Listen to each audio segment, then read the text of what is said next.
Thomas was taking heavy goods trucks to a cargo ship at Brandon Docks. The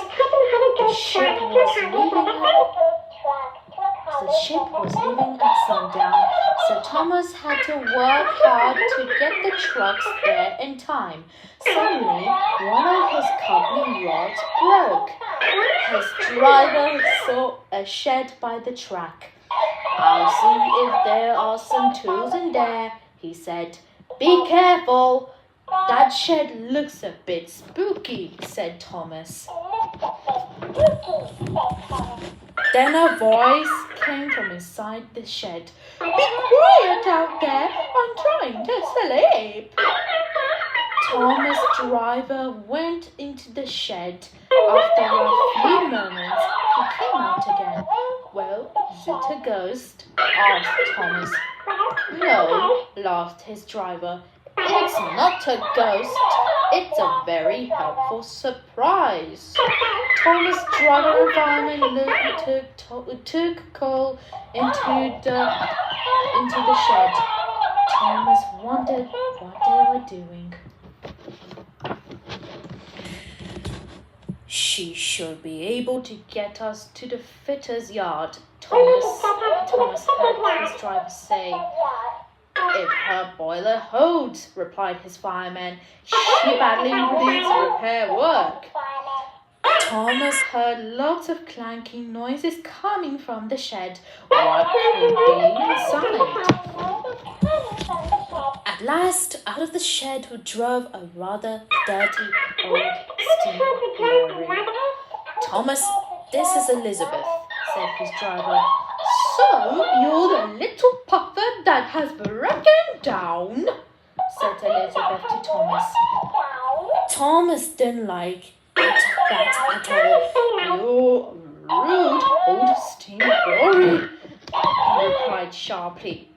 "Actually, I'm a vintage Sentinel lorry," replied Elizabeth. "And you should be thankful that I'm here to help you."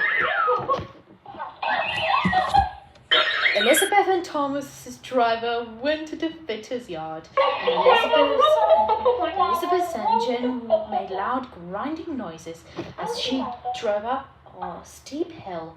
Her engine got louder and louder. "You're not built for hills," said Thomas' driver. "Will you make it?" "I'll be fine," replied Elizabeth. "I'm just catching my breath." Before long, Elizabeth reached the fitter's yard. Thomas' driver fetched a new coupling rod and they drove back to Thomas. Elizabeth felt very proud. She realized she had been in the shed for so long that she had forgotten how much fun it was to help others. Thomas was impressed with how quickly Elizabeth had fetched the coupling rod. He was about to thank her when she said, "Next time, make sure you're not so careless." Now Thomas thought Elizabeth was the rudest lorry that he ever met. He waited in silence while his driver fitted a new coupling rod. Then he set off to the docks. Elizabeth decided to follow Thomas to the docks. That little puffer had already broken one coupling rod, so he may well need my help again, she thought. Elizabeth's engine rattled and groaned as she slowly followed behind Thomas. Soon Thomas was out of sight, but Elizabeth didn't mind. She remembered which roads she had to take to get to the docks. Thomas arrived at the docks just in time as the goods were loaded from his trucks. The wagon trailer came over. He looked very cross indeed. "Where have you been?" he asked. "You nearly missed the boat."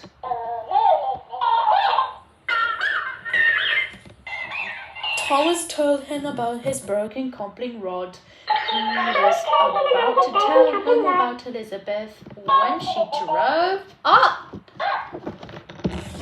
"Oh, it's you," said Elizabeth to the fat controller. Have you learned how to drive properly yet?" Thomas thought the fat controller would be very angry, but to his surprise, the fat controller said, "Elizabeth, the first lorry I ever drove. How marvelous to see you again. Where have you been?" Thomas couldn't believe it. Elizabeth and the fat controller were friends.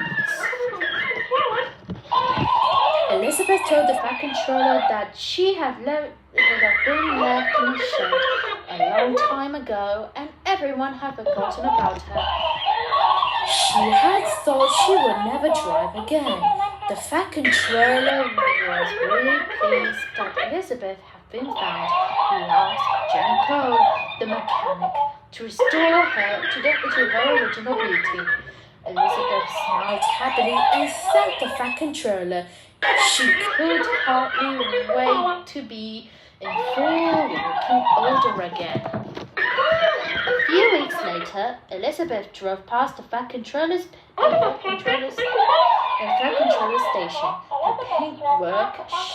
paintwork shone and her engine sounded perfect.